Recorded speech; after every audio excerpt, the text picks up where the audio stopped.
Ahora Flaxo Radio transmite 24 horas en audio HD alta definición a través del sistema de codificación AAC+. Disfruta el mejor sonido y la mejor programación. Búscanos en TuneIn como Flaxo Radio o escúchanos en directo a través de flaxoradio.es. Flaxo Radio, amplificando ideas.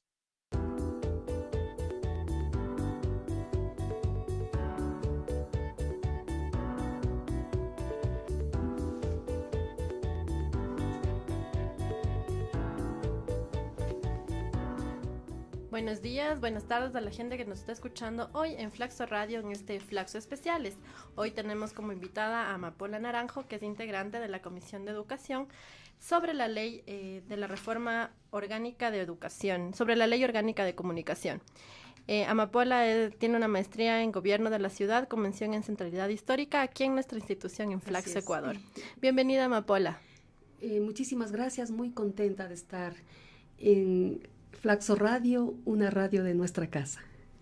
Bueno, Amapola, la LOE surgió en el 2010 como respuesta a la necesidad de manejar estándares de calidad en la educación superior que garantice la oferta académica seria. El proyecto de la Ley Orgánica de Comunicación es un proyecto que ahora busca brindar mayores oportunidades para el acceso a la educación superior, fortalecer la calidad de servicio y su vinculación con la sociedad. Al parecer, la reforma ha abarcado casi el 60% de la normativa que teníamos.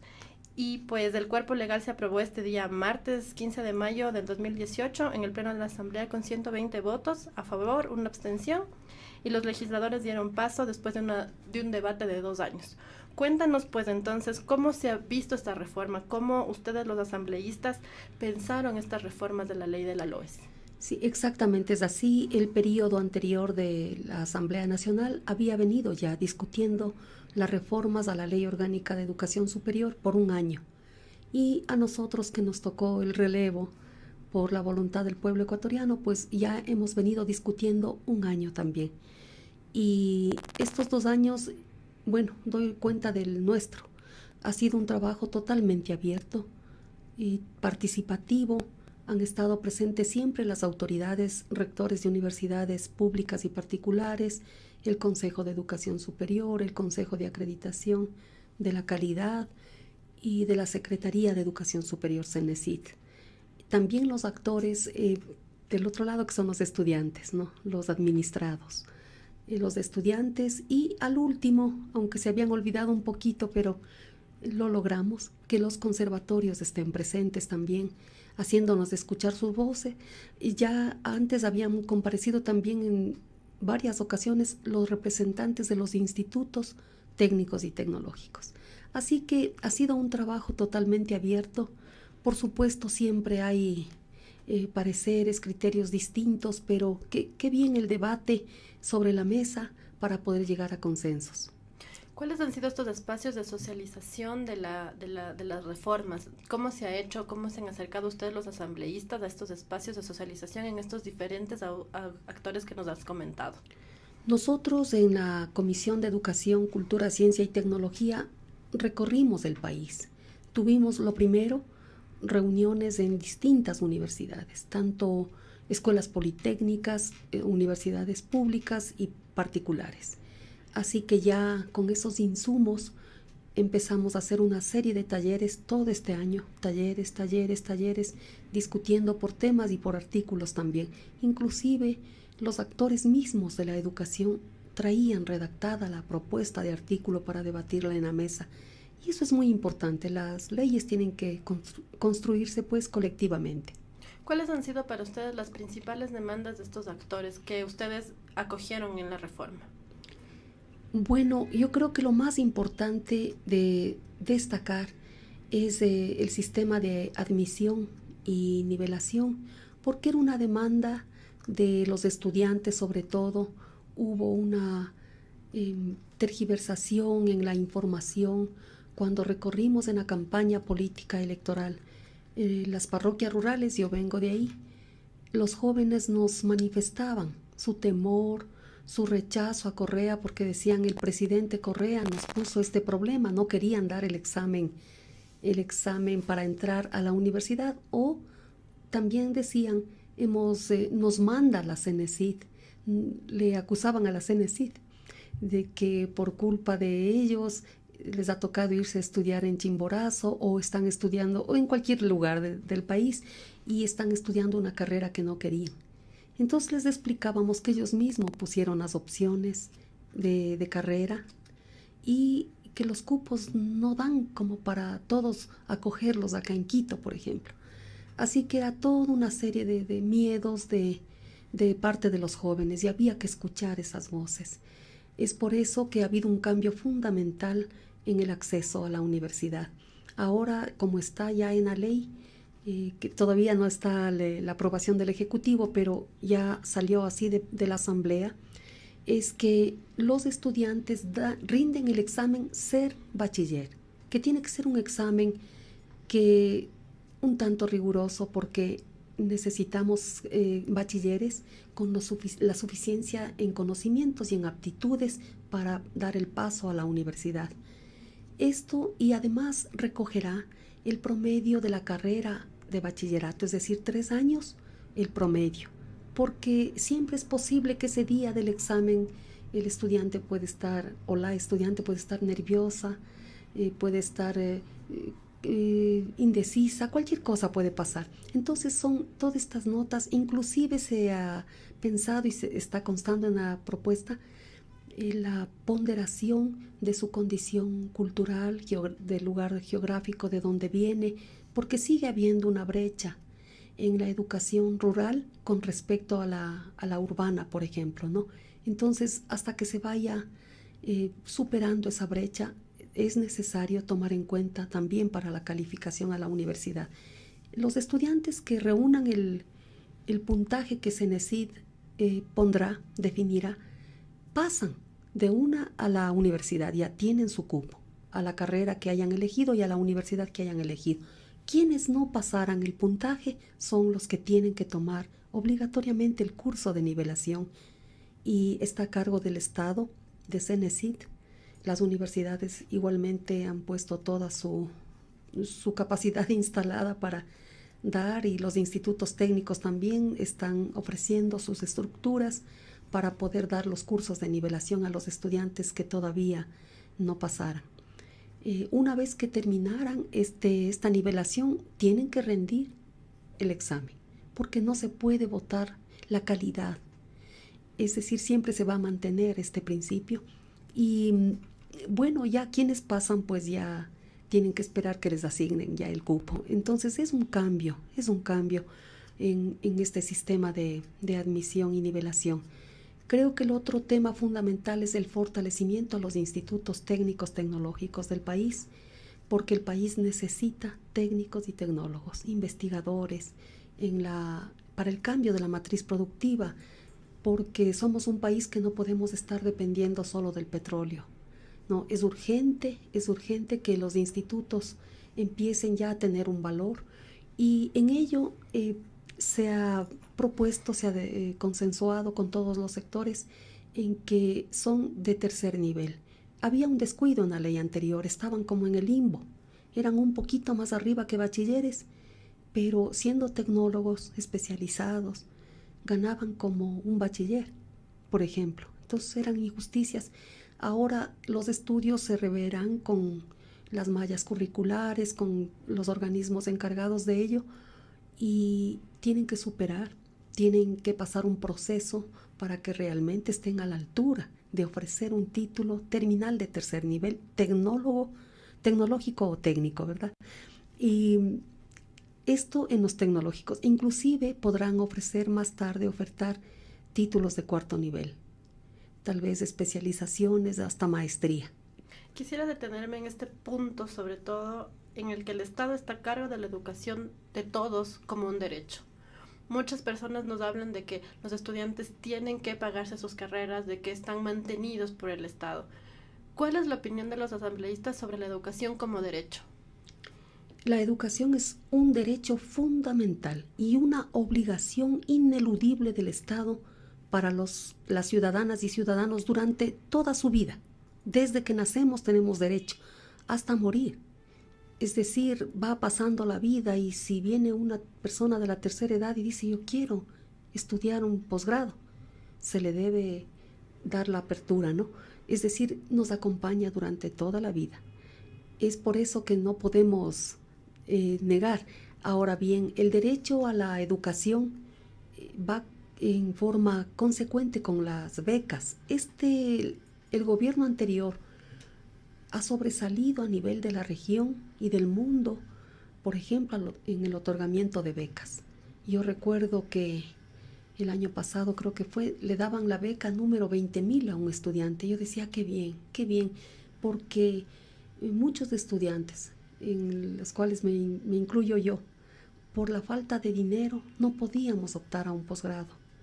Y cuando el gobierno anterior decidió impulsar el estudio, inyectar, apoyar a las universidades de posgrado sobre todo, para que puedan abrir sus puertas inclusivamente, ¿no?, para más estudiantes, eso se hizo, sin dejar de lado la calidad, porque, ejemplo, Flaxo nos toma exámenes de rigor académico y todas las clases tienen un altísimo nivel, y las maestrías son de investigación científica, así que aprendimos a estudiar de a de veras, y gracias a que hubo esa voluntad política del gobierno. Siguiendo con la línea de las preguntas, el tema de abrir esta posibilidad de que los institutos, los tecnólogos y los conservatorios den educación de tercer y cuarto nivel, implica también volver a esto que ya no queríamos más, que eran las universidades de garaje y el lucro por encima de la preparación. ¿Cómo se ha pensado hacer el control de la calidad? ¿Cuáles van a ser los parámetros para que no volvamos a eso de lo que ya nos habíamos librado, sino que logremos que estos institutos den la calidad que los estudiantes necesitan para prepararse? Claro que sí. Yo creo que la calidad es un principio fundamental de la educación superior y va a estar presente. Las mallas curriculares, para que se ajusten a un nivel académico, se ajustarán. Para ello está encargada los organismos correspondientes, como el CEACES, que ahora ya cambia de nombre, es CACES, pero es en todo caso el Consejo de Acreditación de Aseguramiento de la Calidad, ¿no? Entonces, yo creo que tengamos confianza en nosotros. Yo quisiera pedirlo porque no somos, pues, de una condición tan pobre como para decir otra vez vuelven los institutos y volverán las universidades de garaje. Era necesaria hacer esa evaluación, y por ello se cerraron muchas universidades. Yo creo que ahora es la oportunidad para demostrarnos como sociedad misma que sí somos capaces, que ya hemos pasado, que las universidades que no reunían el rigor académico han sido cerradas y que ahora nos toca enfrentar como institución. Y en esa trilogía, ¿no?, estudiantes, sociedad y por supuesto los académicos, la universidad, haremos pues frente a la calidad. Yo creo que como estudiantes también que hemos dicho, a ver, yo estudio porque qué linda mi universidad, tenemos un sentido de pertenencia, un orgullo de pertenecer a tal universidad, y cuando estamos estudiando y haciendo investigaciones decimos, mi universidad es como un membrete de pertenencia, ¿no?, que llevamos, y yo pienso que debemos darnos esa oportunidad. Sí, yo creo muy importante el tema de abrir espacios, de descentralizar la educación. Evidentemente los conservatorios, los institutos y los tecnológicos nos permiten hacer eso, nos permiten no solamente reconocer los títulos de tecnólogos, sino también ampliar el espectro para que otras personas se preparen también. Eso es muy importante. Con relación a la categorización de las universidades, que ahora se elimina, ¿cómo va a ser la nueva evaluación, la autoevaluación de las universidades, tecnólogos, conservatorios de institutos? Bueno, fue un pedido de todas las universidades que exponían que esta categorización de A, B, C tuvo un valor en ese momento para la evaluación que se hizo, y que ahora como que es un estigma de decirles, tú eres tipo B, tú eres tipo C, y a más de ese estigma se les baja el presupuesto. Entonces, ¿cómo quieren superar? ¿Cómo exigirles a esas universidades que hagan investigaciones científicas, esto, que otro, con menor presupuesto? Es por esta injusticia que solicitaron, que hubo un consenso, que las universidades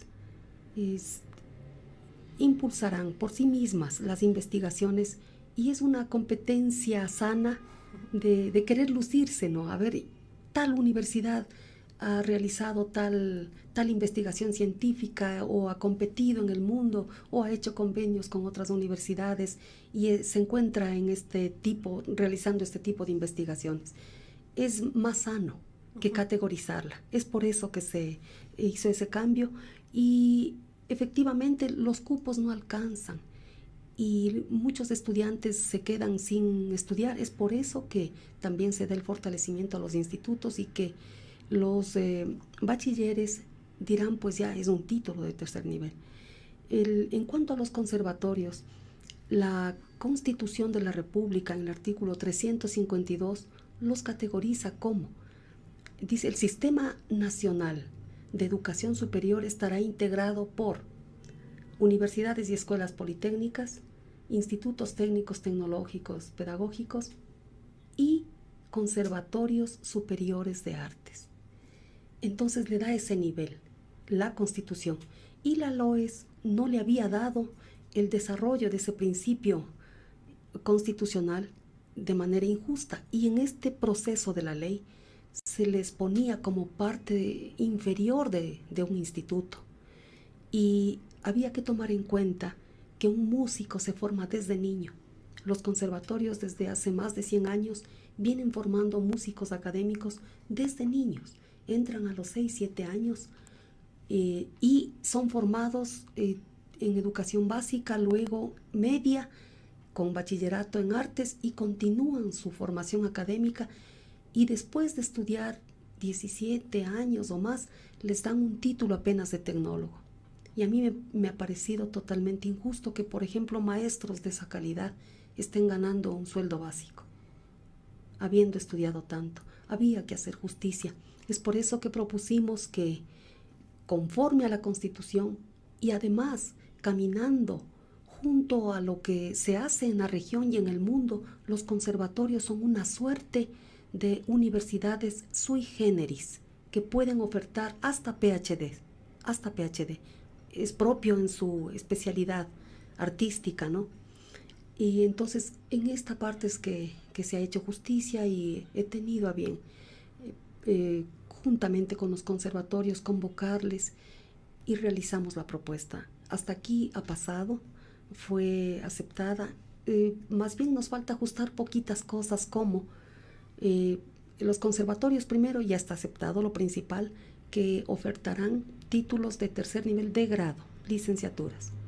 Y a continuación irán en el camino progresando para ofertar títulos de cuarto nivel, de posgrado. Quisiera leer este artículo 8, fines de la educación superior. Sí. Reconocer a la cultura y a las artes como productoras de conocimiento y constructoras de nueva memoria, así como el derecho de las personas al acceso de conocimiento producido por la actividad cultural y de los artistas a participar de los procesos de enseñanza en el sistema de educación superior. Este es un punto súper importante, porque no ha sido reconocido así en la anterior ley. ¿Cómo han visto ustedes y por qué lo incluyeron en esta reforma? Efectivamente, el tema de la cultura en general no ha sido comprendido en sus dimensiones múltiples que tiene por ningún gobierno. En el gobierno anterior logramos ciertos hitos fundamentales como los derechos culturales en la Constitución. Eso ya es el primer paso fundamental. Luego se creó antes de ello, se creó el Ministerio de Cultura, que también es un paso fundamental, con todos los errores, es un ministerio nuevo, pero es importantísimo para la sociedad y para los trabajadores del arte. Yo me incluyo, vengo de este sector y por ello hemos luchado toda la vida. Y luego pues se creó la Universidad de las Artes en Guayaquil, que es otro acto muy importante que tiene carreras específicas en cine, en fotografía, en investigación.